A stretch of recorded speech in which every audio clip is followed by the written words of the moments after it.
Suzanne Howes-Stevens. And when did you first come to MCC? I came with John in 1970, and he started in 1970, and then I came on in 1972 part-time, teaching fiber arts crafts, actually. I had put together sort of a crafts course because crafts were really big in those days, you know. So I taught this course that just embodied every kind of craft, batik, paper making, macrame, you name it, whatever. And I taught that. And then I did that for a couple of semesters, and I started with one class, and then it was two, and then it was three. So at that point, Bob Manning suggested that I might want to work full-time, and I said absolutely. I would kill to work at MCC. So I wrote a letter to Bob Lowe asking him to hire me and telling him why he should hire me and all the things that I could do. And, of course, John was teaching sculpture and ceramics and art history at that point. And I said, well, I can do painting, drawing, design, you know, et cetera, et cetera. So, and I said that I could reorganize the slide collection, which was a mess, the art history slide collection. So I gave him all these reasons why he needed to hire me. And so I met with him, and he said, okay, I'm going to hire you full-time. At that point, Bob decided that he wanted me to teach painting and drawing, which was wonderful because that's what I really wanted to do anyway. And but when Fred Lowe hired me, he said, of course, you know, we're going to be accused of nepotism because your husband already works here. We're going to pay you the lowest salary that we can. So you're going to be the lowest paid person at Manchester Community College. And your year here, your first year here anyway, will not count towards anything in your future because it's sort of a temporary position I'm putting you in. But then, of course, my temporary position became a 30-year position, and I stayed. So when you and John were first here in the early 70s, were you in the East Campus or were you down in the Hartford Road? We were at Hartford Road, although John started on Center Street in the building where he was in a cellar teaching sculpture, and they had a bathtub that filled with water, and that was kind of how they got water to do sculpture.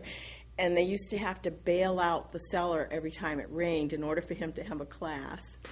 And then he moved to Hartford Road, and I started at Hartford Road.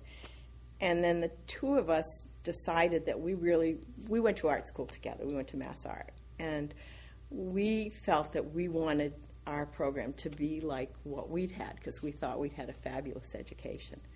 So our big deal was to turn it into a real art school. I mean, that's what we imagined. But in order to do that, we had to do a lot of physical labor, like building shelves and kilns and cleaning out plumbing and all that stuff, which we did at Hartford Road and shared an office. And then we eventually moved up here and did the same thing here, built all our shelves, built all our easels, built everything. So you must really feel a sense of ownership for the we creation did. of the program here. We did. We really did. You know, when we started here, I think when I first went to meetings, I would just kind of be astonished at the people that were there, the interesting, brilliant minds that I was surrounded by. I mean, I thought people were really awesome. And they were just interesting people that Fred Lowe had decided to hire, from what I can understand. He just picked people that he thought were really interesting. And so everybody was very committed to kind of a mission. And it was the Vietnam War guys coming back, and it was young women, housewives, and so forth. And we really felt like we were doing something really unique, that we were teaching people who otherwise would never get an education, and especially in art, you know, and who had been discouraged from going into art. And we started talking to students who were very gifted about, well, you don't need to just go to a 2-year college. You can go on and get a degree and make a life for yourself as an artist. And, of course, that was unheard of for most of them. We'd take them to New York and show them galleries and museums. Many of our students had never even been in a museum or a gallery. They had no clue about any of that. So we felt like we were on a mission. I don't know if anybody else felt that way, but we did. And as a couple, we felt like, yeah, we could do together, working our butts off, we could do a lot, you know. But we spent summers and weekends, and our lives revolved around MCC for a long time. And we both were trying to continue being artists on the side, that was hard in the early years. Then should I stop? Am I going on and on? I thought I would have nothing to say. But then, we were constantly fighting the money thing. There was never money. We were always being told, well, the program may die because there aren't enough FTEs, and there was all this other stuff that, we were artists. What do we know about all that other kind of stuff that you have to do? So that we were always felt like we were swimming against the tide. And then, and trying to raise money. I don't know if you remember, I had a big auction in 1985 when Toby was first on, to raise money just so that I could buy things that I needed for my students, because John and I were spending our own money, and that was kind of ridiculous after a while. But then once Toby Tremarkin became our division director, everything changed for us, because all of a sudden, oh my God, she just opened up the floodgates for us. I mean, she found money for us for things that we really had been begging for years and never been able to get. All of a sudden it was just, we had all this support. And John, I don't know if she put his name in, I think she did. He got like a Center for the Arts grant of some sort, and that gave us money to buy computers and things like that, which we didn't have, of course. And then we started thinking at that point about trying to start a graphic design program, because that was really happening out there. I mean, we'd always been very fine arts oriented, but we knew the coming wave was going to be graphic design. And so Toby really, she made a huge difference to us, and we did grow enormously because of that. And we were able to start to hire other people and, that sort of thing. Who were some of the other people you really remember and enjoyed working with during the 70s when you first started? Mary Ann Hanley. I thought Mary Ann was really committed to what she was doing, and I loved working with her. The people I knew mostly the people in our own division, Chuck, please, and Susan. I used to love that Chuck did theater, and Bob Richardson did theater, and Art Cloutier did theater, but they all were musical, and they all had these multi kind of talents. And I loved that we were all kind of on the same mission to sort of grow people's brains in these directions. John Murray was wonderful. He was always helpful, because I was always asking him for things, I can remember, for slide things and stuff that I needed to be able to teach. What are some of the things you're most proud of in the 30 years or so you were here, 25 years? The students that I worked with. I loved our students. I'm not going to get teary about this, but I did. I adored them. And even when we left, that was the hardest thing for us, was to leave our students, because we really did love them. And I made a lot of really wonderful friends, and many of them are still in my life. But just discovering these people from all kinds of places, from young kids out of high school to older people who already had careers in other fields. We made a wonderful relationship with a guy named Irving Gilman, who started Ames Department Stores. He was a very wealthy man, and he had been a plumber and kind of worked his way up, and he ended up taking sculpture with John. When he died, he left all of his tools, all of his equipment to John's sculpture department. So they all ended up, as part of the stuff that we left here when we left. There were people like that gave back to us in whatever ways they could that were wonderful. And when we decided to retire, the coolest thing was that we decided kind of last minute, when they were offering the golden handshake, and we made our decision, signed the papers, and the next day we took a group to Italy. We took several groups to France and Italy while we were teaching. And this was a group of students, but they were also very dear friends. And they were all, mostly older people our age, And we had to tell them on the plane that we had done it. And they were furious at us. And here we are on our way to Italy. And everybody was very upset. But they gave us a fabulous party in Italy before. That was our retirement party, was in Italy. So it was nice. And we've kept touch with most of them, a lot of them anyway. Did you notice changes in the college from the 70s through the 80s, through the 90s? Yeah. I think that the early years were the most exciting because of the kinds of people that we had and the diversity of people and the brain power that we had, not necessarily people who were hired by committee, but people who were hired just because they were really good and they loved teaching. I think that changed over the years.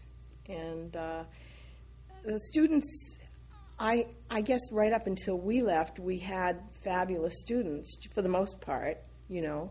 I'm not sure that would be the case anymore. I don't know, you know, what it's like now. Yeah, there were lots of changes, and I did feel that the college was kind of going in a different direction right about the time that we decided to leave, and we had really felt like we had kind of put everything we had in it, and we were ready to move on and have careers as artists. You know, we were both trying to have 2 careers each, and that was hard as we got older. I was 54, though. I wasn't that old. I was lucky to retire at that age. But I was definitely ready to move into a whole different life. And the students at MCC were really wonderful and interesting people, but many of them had very hard life stories and were very needy and had terrible difficulties. And sometimes that was hard to teach in a class with 1 or 2 people who had really hard life stories and were difficult. You know, sometimes that would get in the way of your teaching a little bit. Well, okay. Tell us a little about your second career that started after you left here. I mean, you really got more attention to your art. I was. Although, when I was up through my 40s and into 50, I was able to. I would come home from teaching, and I would go in my studio, and I would work all night, and then I would come back the next day to MCC and teach again. You know, but it was very. When I was young, I could handle that, and then it got so I couldn't do both, and it was taking a lot out of me. So once we retired, I just went in my studio and painted voraciously for, you know, all day long and all night for a couple of years. I was so crazy that I threw my shoulder out and screwed up my hands. I felt like I'd gotten out of jail, and it wasn't like MCC was jail. It was just that I wanted so desperately to just make art. And so I had a few galleries, and things just started to move for me. I got into a gallery in New York, and I got into one in Boston, and people started seeing me on the internet, seeing my work on the internet, so I started getting galleries around the country offering to show my work, asking to represent me. So I started to kind of explode into different areas around the country. That's how I ended up in Nashville, really, is because somebody from Nashville saw my stuff in New York. And for John, he was moving in the same direction, but I'm sort of the little hustler of the family. I'm the one that would get out there and, you know, get my work out in galleries, and then they'd come to see my work, and they'd see his work and say, well, can we show his work too? So he ended up in a lot of galleries too. So that's how it all sort of happened. And now it's mostly me showing because he hasn't been able to work. Yeah. Okay. Getting back to the school, let's say you were talking to someone who'd just been hired by the college to start teaching art here in the fall. Mm-hmm. What advice would you give that person? Wow. I have no idea what this place is like anymore, so it would be really hard to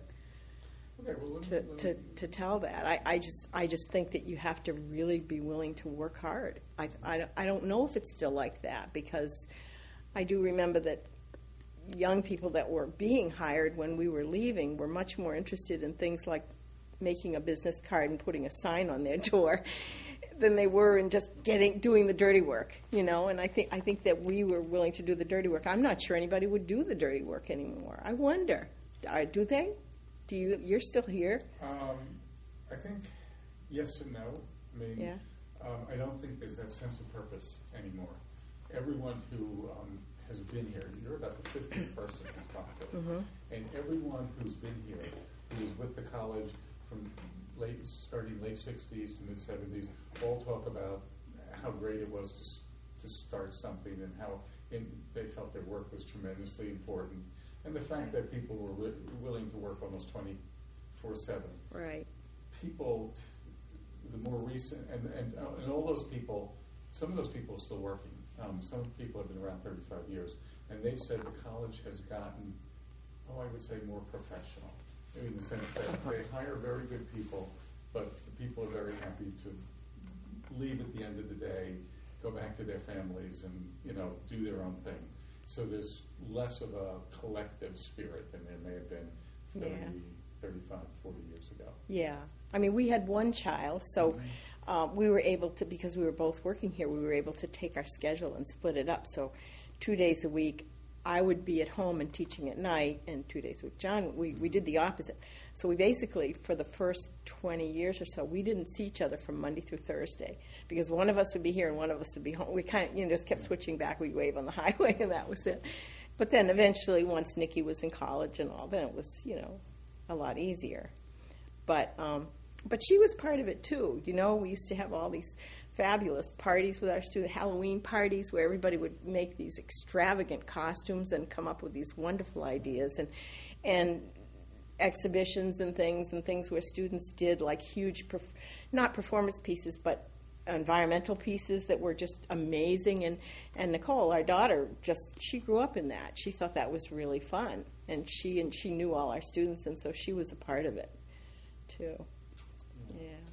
Yeah, it is. I'm sure it's different now. I think it's changed. Yeah. Chuck, questions?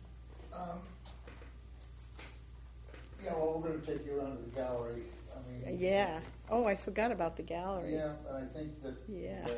That was huge. What's important here, whether you say anything or not, is that you, John, Bob, set the tone. Yeah. And I think you'll find the gallery rather surprising. I think I'm not sure, but I'm assuming, based at least by the artwork, that there's some commitment in the arts. I don't know. Oh, good. But I don't think hope so.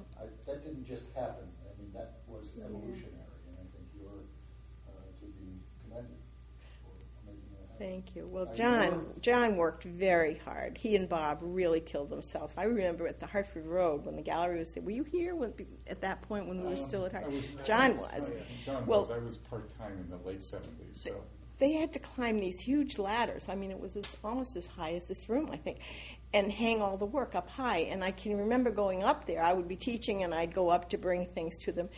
And John would be way up on these ladders, and I would get physically ill just watching the two of them swinging around, moving the ladders over, and walking from one ladder to the other and hanging things at big, huge pieces at the same time. And I just kept thinking every time we had a show, which was once a month, somebody's going to get killed here, because they really were risking everything. They worked so hard on that. And then, of course, when Bob left, John was doing the whole thing himself, and he would come up to the low building. By then, at least, we had a gallery that wasn't 3 stories high, but he was still doing it all by himself. And eventually, Toby got him enough money so he could have a student assistant. But he was schlepping all the stuff up from down there, and the exhibition weeks would be just like 24 hours days, for him. So yeah, it was. He killed himself. They both killed themselves on that gallery. But we had a great reputation. We had artists showing from all over the country. We were inviting some very important people to come here. Without a lot of support from, like, a lot of the staff and stuff would not like the things we were showing because some of them were inappropriate. And I can remember one show that John and Bob and I had together, we were accused by somebody in the business division of all being perverts because all of our work had very sexual kinds of, to him, they had sexual images. To us, it was art, But, we didn't get a lot of support from the college at large for the stuff we were doing, but the outside community seemed to love what we were doing, and our students loved what we were doing. So who cares? It is reputed there was a letter that Lowe gave to Manning. Do you know anything about that letter? Okay. No. John probably does. Yeah. To do with authorization to hang his stuff wherever he wanted to. Oh, I remember Bob used to talk about that. Yes, because every time he'd get in a battle with somebody over whether he could hang something, he'd talk about the letter. Yeah. But I never really saw the letter. Okay. I wonder if he has it. I have no idea. Yeah, but it got better. People got less uptight about that. But there were still works in student shows that people would get really upset about. There were deans who exploded as well. Sure. Yep, would get upset. And that's the nature of being an artist. You deal with it.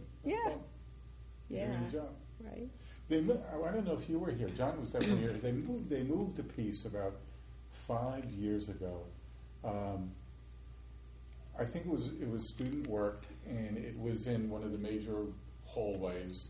And as I recall it, it was a nude woman with very pronounced pubic hair, and she may have been in manacles as well. Oh, well, of course, that would do it. And it got moved to a less traveled part. Oh, yeah, because people would always bring up, oh, well, what if children see these? Well, your children are watching stuff on TV that's worse. I remember some of the staff was just totally mortified. I remember there were pieces that had Tampaxes in them and things like that people would get, or blood, or, things like that people would get upset about. Yeah.